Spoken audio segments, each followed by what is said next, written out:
Hello guys, मैं चंद्र ग्वाल। स्वागत है आपका हमारे YouTube चैनल पाठशाला पिथौरागढ़ में। तो दोस्तों, आज बात करेंगे यहाँ पे हम सूर्यवंश की। सबसे पहले ध्यान दीजिएगा कि जैसे मैंने आज का जो हेडिंग डाल रखा है सूर्यवंश। सूर्यवंश का हेडिंग डालने का मेन रीजन ये था कि अभी हम मुगल वंश पढ़ रहे थे, लेकिन मुगल वंश में 1540 से लगभग 1555 तक मुगल वंश का यहाँ पे समाप्त हो चुका था दोस्तों। यानी कि मुगल साम्राज्य समाप्त हो चुका था। यहाँ पे कौन सा साम्राज्य चला था? सूर्यवंश का। तो सूर्यवंश की अगर बात करें यहाँ पे, तो सूर्यवंश में सबसे पहले आता है दोस्तों शेरशाह सूरी। तो आज हम पढ़ेंगे शेरशाह सूरी की मुख्य बातें और इनमें क्या क्या क्वेश्चन हमारे आते हैं और किस तरह से क्वेश्चन पूछे जाते हैं। आज पूरा डिटेल वाइज हम क्लियर करते हुए लेके चलेंगे। लेकिन आप लोगों से मेरा रिक्वेस्ट है कि पूरा वीडियो आप लोग अंतिम तक देखिएगा ताकि आपको पूरा यहाँ पे कॉन्सेप्ट क्लियर हो जाए। तो देखिएगा दोस्तों, जैसे मैंने बताया आपको शेरशाह सूरी के बारे में। शेरशाह सूरी का जन्म हुआ था दोस्तों 1472 में, लेकिन अधिकतर जो इतिहासकार मानते हैं वो मानते हैं 1486।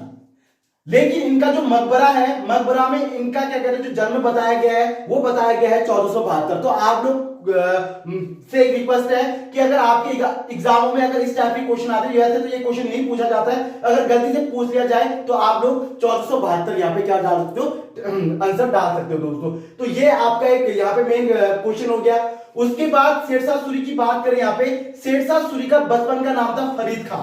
सबसे पहले ध्यान दीजिएगा, फरीद खां शेरशाह सूरी का बचपन का नाम था दोस्तों। इनके पिताजी का नाम था हसन खान, और हसन खान जो इनके पिताजी थे, ये टोटल 8 भाई बहन थे। तो 8 भाई बहनों में से इनके क्या कहते हैं पिता के साथ इनका बिल्कुल भी नहीं बनता था दोस्तों। और ये भाग के कहां आ जाता है? दक्षिणी बिहार में आ जाता है। और दक्षिणी बिहार में आने के बाद बहारी खां लोहनी ने इसको शरण दिया होता है दोस्तों। और जैसे इसको शरण देता है, शरण देने के बाद ये वहां मतलब अपना कार्य करना स्टार्ट कर लेता है दोस्तों। जब ये वहां अपना काम स्टार्ट करता है दोस्तों, तो इसका नाम सिर्फ किससे जाना जाता है? फरीद खान से। आप यहाँ पे बहुत बच्चों का क्वेश्चन ये रहता है कि सर इसका नाम शेर खान कैसे पड़ा या शेरशाह कैसे पड़ा? तो दोस्तों मैं आपको बता दूं, इनका नाम फरीद खान से शेर खान, पहले इसका नाम पड़ा शेर खान।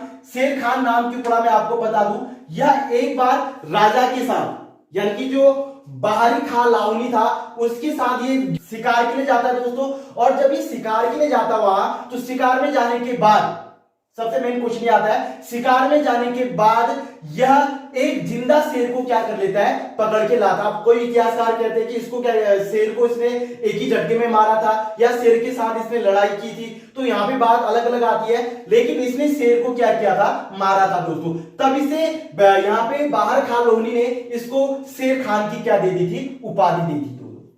और उपाधि देने के बाद यह 1527 में चंदेरी के युद्ध में बाबर का सेनापति बनता है दोस्तों ये। और जब ये 1527 में चंदेरी के युद्ध के बाद जब बाबर का सेनापति बनता है, तो वहां पे ये कुछ युद्ध के जो कार्य होते हैं या युद्ध किस तरह से लड़ा जाता है और युद्ध की सारी रणनीतियां ये क्या कर लेता है? समझ जाता है। और समझने के बाद फिर ये दोबारा कहां आ जाता है? बिहार में आ जाता है दोस्तों।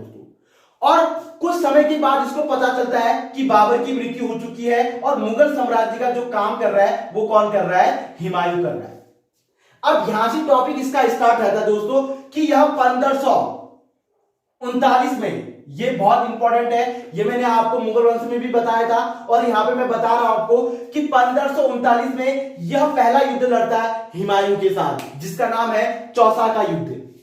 और चौसा का युद्ध लड़ने के बाद यह हुमायूं को पूरी रूप से क्या कर देता है? पराजित कर देता है दोस्तों। और पराजित करने के बाद उसको हुमायूं जैसे तैसे अपनी जान बचा के चले जाता है। लेकिन फिर दोबारा यह हुमायूं को अपने साम्राज्य से हटाने के लिए और एक युद्ध करता है जिसका नाम है बिलग्राम का युद्ध।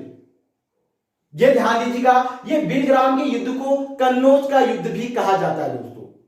शेरशाह सूरी, यानी कि शेरशाह सूरी जब कन्नौज का जब यह युद्ध लड़ता है और लड़ने के बाद जैसे जीतता है, जीतने के बाद यह किसकी उपाधि ले लेता है? शेरशाह की उपाधि ले लेता है दोस्तों। और शेरशाह की उपाधि लेने के बाद यह दोबारा दिल्ली के साम्राज्य में बैठ जाता है।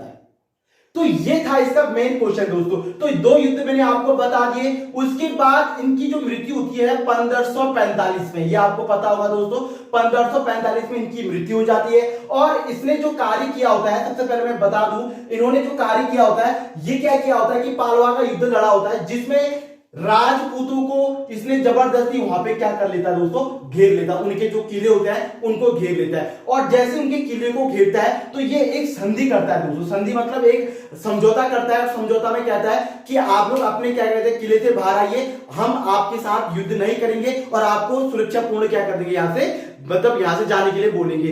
तो यह अपने कुरान में कसम खाता है दोस्तों, और कुरान में कसम खाने के बाद उनको स्वेच्छापूर्ण बाहर निकालता है। लेकिन जैसे ही बाहर निकालता है उनको, तो उनको धोखे से उनको क्या कर देता है, मार देता है दोस्तों। यानी कुरान की कसम खाने के बाद यह उसका क्या करता है, दुरुपयोग करता है दोस्तों, और दुरुपयोग करने के बाद राजपूतों की हत्या करके यह फिर साम्राज्य में बैठ जाता है दोस्तों। लेकिन 1545 में जब यह राजपूतों की हत्या कर देता है, हत्या करने के बाद फिर यह दूसरा आक्रमण फिर राजपूतों के अंतर्गत करता है दोस्तों। लेकिन जब यह आक्रमण करता है तो जिस घोड़े में बंदूक यानी कि जो गोले बारूद होते हैं उसको लेके जाता है, लेकिन जैसे ये लेके जाता है तो वो बीच में ही जाते रास्ते में क्या हो जाता है, वो फट जाता है दोस्तों। और जैसे फटता है तो इनकी अचानक क्या हो जाती है, मृत्यु हो जाती है। तो ये था दोस्तों 1545 में शेरशाह सूरी की मृत्यु। आप देखिएगा शेरशाह सूरी के मुख्य कार्य है। शेरशाह सूरी का सबसे पहले मुख्य कार्य है कि भारत